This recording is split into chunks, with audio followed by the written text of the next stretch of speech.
saya tidak sah. Sudah diterima. Mendapatkan beasiswa. Bukan untuk pertama kalinya anak saya ke Amerika. Sudah berkali-kali dia ke Amerika. Pada waktu dia kecil. Pada waktu di sekolah SD pun dia pernah bersekolah di Amerika. Apa dasarnya untuk tidak mendapatkan atau dianggap tidak sah untuk bersekolah ke Amerika? Saudara-saudari, saya ingat, saya punya seorang teman di kedutaan. Pada waktu saya makan malam di rumah duta, seorang konsul berkata kepada saya, konsul di kedutaan. Dia katakan, Mr. Bambang, kalau kamu mengalami kesulitan dengan visa, maupun untuk keluargamu kalau mengalami visa, beritahu saya, kata dia. Saya ingat apa yang dikatakan konsul itu. Saya cari kartu namanya. Saya kirim email kepada yang bersangkutan. Tidak ada nomor telepon, saya kirim email kepada yang bersangkutan. Saya katakan, saya bertemu kamu di rumah duta. Saya jelaskan siapa saya. Saya ingatkan dia pernah berkata, kalau saya mengalami kesulitan visa atau keluarga saya mengalami visa, harap memberitahu dia. Saya katakan, now I tell you about my son. He got a problem with his visa, saya katakan. Saya kirim email. Saudara-saudari, malam hari, sementara saya di kantor, saya mendapat telepon dari Amerika. Saya terima telepon seorang teman saya di Amerika. Dia katakan pada saya, hey Bambang, how are you? Saya katakan, not good, saya katakan. Why? Dia tanya. My son got problem with his visa. Oh, kata dia, apa yang menjadi masalahnya? Saya katakan, saya tidak tahu. Karena kedutaan mengatakan, anak saya eligible, tidak sah untuk masuk Amerika. Teman saya berkata, tenang, kata dia. Sebentar saya akan suruh lawyer saya, pengacara saya. He is an immigration lawyer, atau pengacara untuk urusan imigrasi. Menelpon kamu. Saya pikir, mana mungkin dia akan nelpon. Benar saudara, sekira-kira 1 jam kemudian, saya mendapat telepon lagi dari Amerika. Dari seorang lawyer, seorang pengacara khusus imigrasi. Dan pengacara itu bertanya pada saya, apa kesulitannya? Saya ceritakan. Ya coba beri petunjuk, harus ini, harus itu, harus ini. Saya katakan, saya sudah menulis email kepada teman saya, seorang konsul. Dia katakan, mungkin tidak akan dijawab. Tetapi saudara-saudari, esok paginya, waktu saya bangun pagi, saya menerima jawaban dari teman saya, konsul yang berkata akan menolong saya. Dia katakan, maaf, saya sudah tidak lagi bertugas di Indonesia. Saya bertugas di Washington DC sekarang. Saya tidak bisa menolong engkau. Tetapi, kata dia, kirimlah email ke alamat ini. Mungkin dia bisa tolong. Seperti nasihat teman saya konsul itu, saya kirim email kepada petugas di kedutaan. Saya cerita siapa saya cerita apa yang kesulitan anak saya. Dapat balasan email dari kedutaan. Dia katakan, sorry kalau anakmu mengalami kesulitan. Tetapi kata petugas itu, lengkapilah dokumen-dokumen ini, mungkin kami akan pertimbangkan lagi. Saudara-saudari, sesuai dengan nasihat, saya lengkapi dokumen. Ada dokumen yang sangat saya perlukan, ada di Surabaya. Saya telepon Pak Andreas Raharjo, karena saya perlu segera dikirimkan dokumen. Pak Andreas menolong saya mengirim seorang staf, membawa dokumen ke Bandung. Dokumen yang saya perlukan, saya siapkan untuk anak saya. Pergi lagi, untuk ketiga kalinya anak saya ke kedutaan.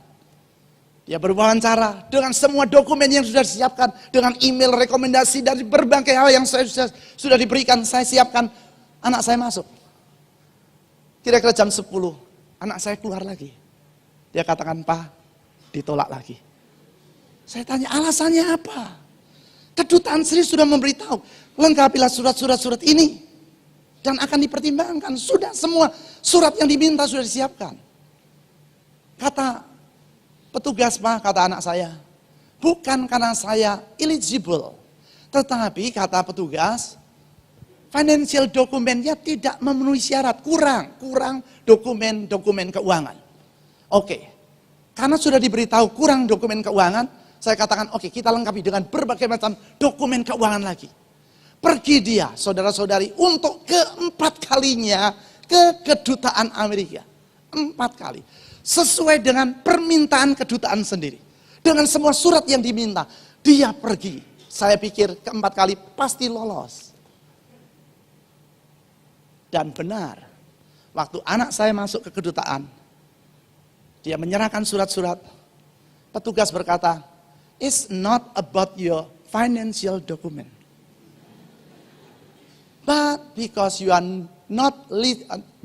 illegible, engkau tidak memenuhi syarat. Kalau ini kantor kelurahan, wajar beralih pendapat.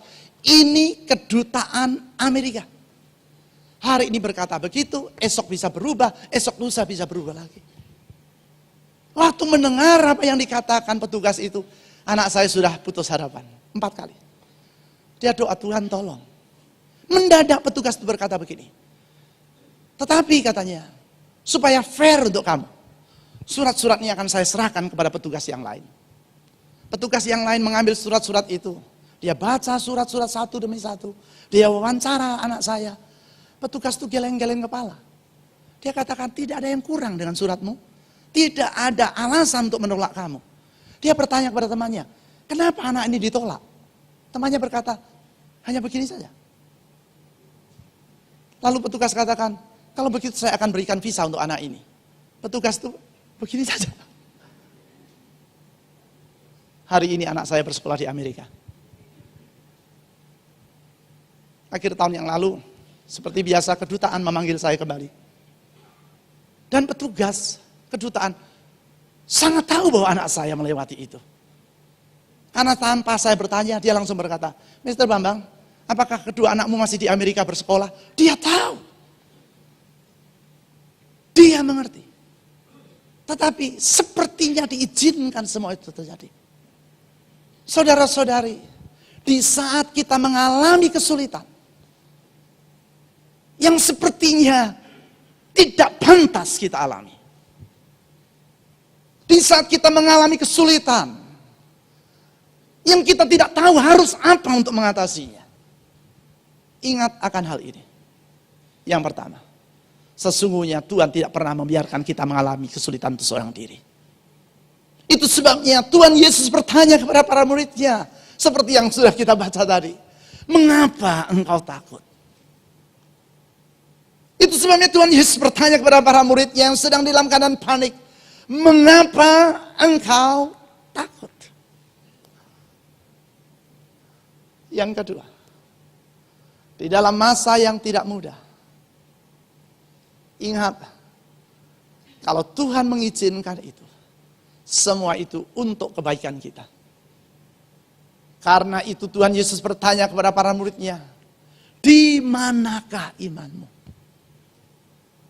Kalau kesulitan menimpa kita, satu, apapun yang terjadi, Tuhan tidak pernah tinggalkan kita. Yang kedua, kalau itu dia izinkan, pasti ada untuk kebaikan kita.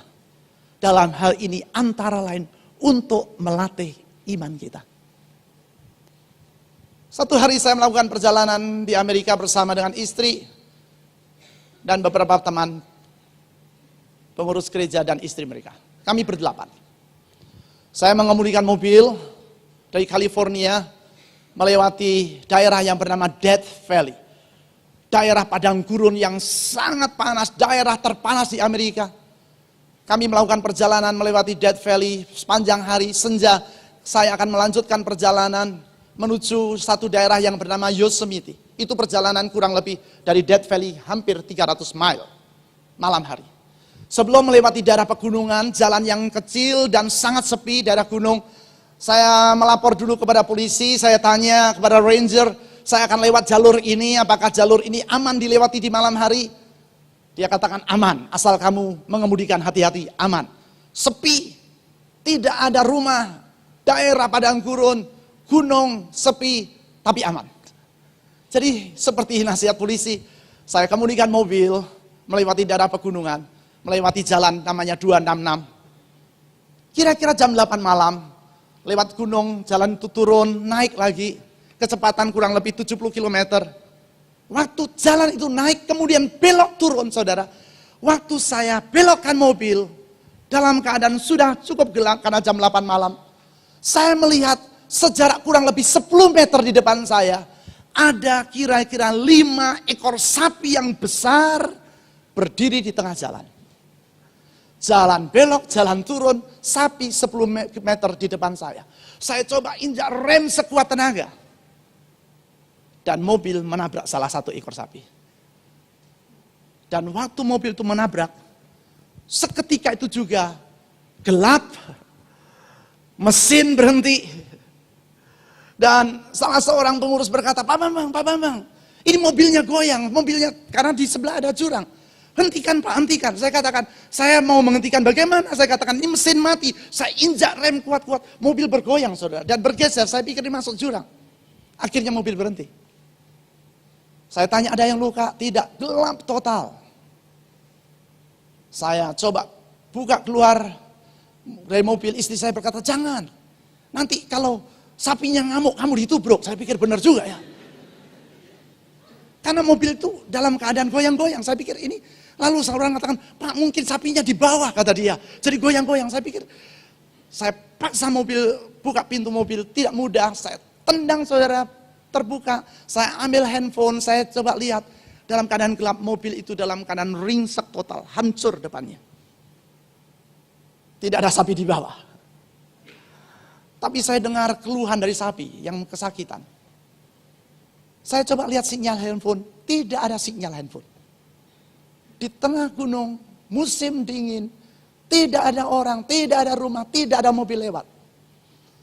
Saya masuk dalam mobil lagi, saya katakan dalam keadaan aman, tapi kita tidak tahu bagaimana ini. Handphone tidak ada sinyal. Saya katakan, tapi saya akan coba. Handphone tanpa sinyal, saudara, saya pijit 911, angka pertolongan. Saya pijit. Ada masuk 911, walaupun tidak ada sinyal masuk. Saya katakan, saya ada di jalan ini mengalami kecelakaan. Dia tanya, bagaimana posisi mobil, apakah ada yang luka? Saya katakan tidak.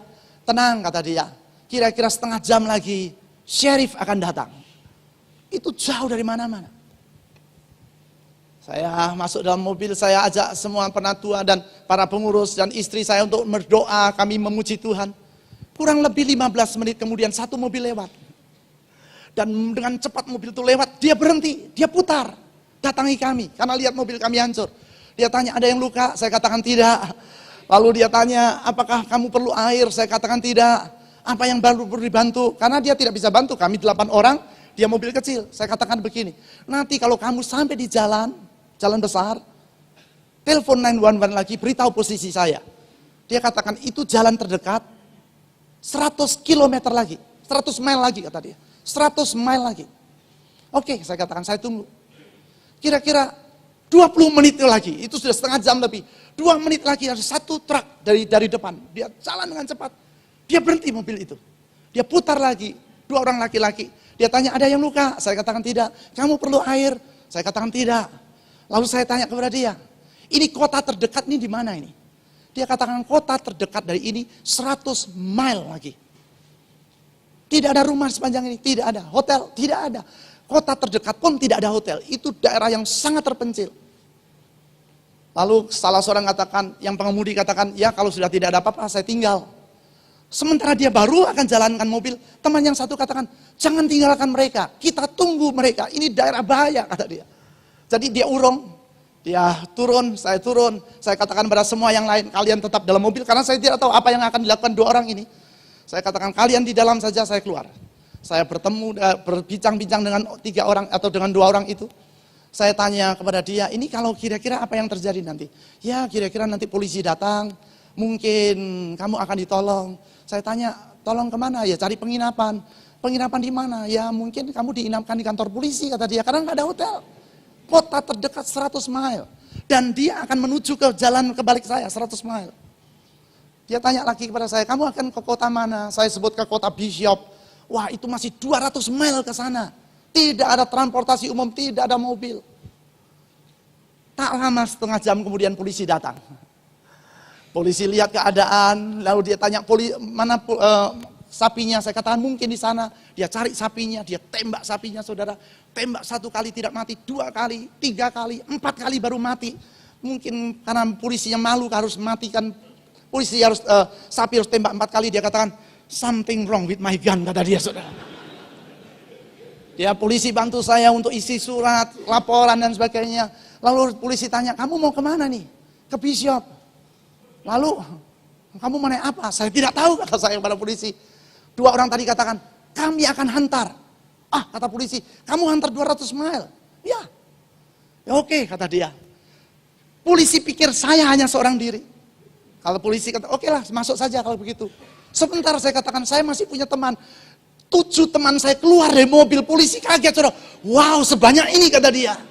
Singkat cerita, saudara-saudari, 2 orang itu naikkan kami ke truknya. 8 orang dihantar. Itu dia 100 mile ke sana. Dia hantar kami harus 200 mile. Berarti malam itu 200 mile ke sana, 200 mile lagi ke sini, 100 mile, 500 mile. Dia kemudikan mobil untuk tolong kami. 500 mile itu kira-kira 800 kilo. Kalau saudara mau tolong orang hantar 50 kilo aja, kira-kira mau nggak ya? Hantar orang ke Malang, orang nggak kenal. Ini 500 mile dia kemudikan mobil. Sampai di hotel, saya katakan kepada yang bersangkutan, tolong beri alamat ke kalian pada saya ingin kirim surat terima kasih. Salah seorang dari 2 orang katakan, jangan kasih alamat kita. Kalau kita kasih alamat nanti dia kirim uang. Jangan, kata dia. Kami tidak mau terima uang kalian. Saya katakan saya tidak mau kirim uang, saya hanya mau say thank you. Akhirnya dia kasih alamat kami pada kami, saudara. Di tengah masa sukar, di tengah masa kita tidak berdaya, ingat, Tuhan tidak pernah tinggalkan kita. Di saat kita menghadapi yang masa sukar, di sana Tuhan sedang melatih iman kita. Hari ini, kalau saudara sedang mengalami masa yang tidak mudah, atau saudara sedang berjalan untuk menghadapi masa tidak mudah pada waktunya nanti, apapun kesulitan yang sedang saudara hadapi, 1, sesungguhnya Tuhan tidak pernah tinggalkan kita. Yang kedua, kalaupun dia izinkan kita lewati itu pasti untuk kebaikan kita. Saya ingin mengajak kita pada pagi hari ini untuk datang kepada Tuhan di dalam doa. Kalau ada di antara saudara yang sedang di dalam masa pergumulan, saya ingin mengajak kita untuk berdoa sekarang. Mari kita berdoa.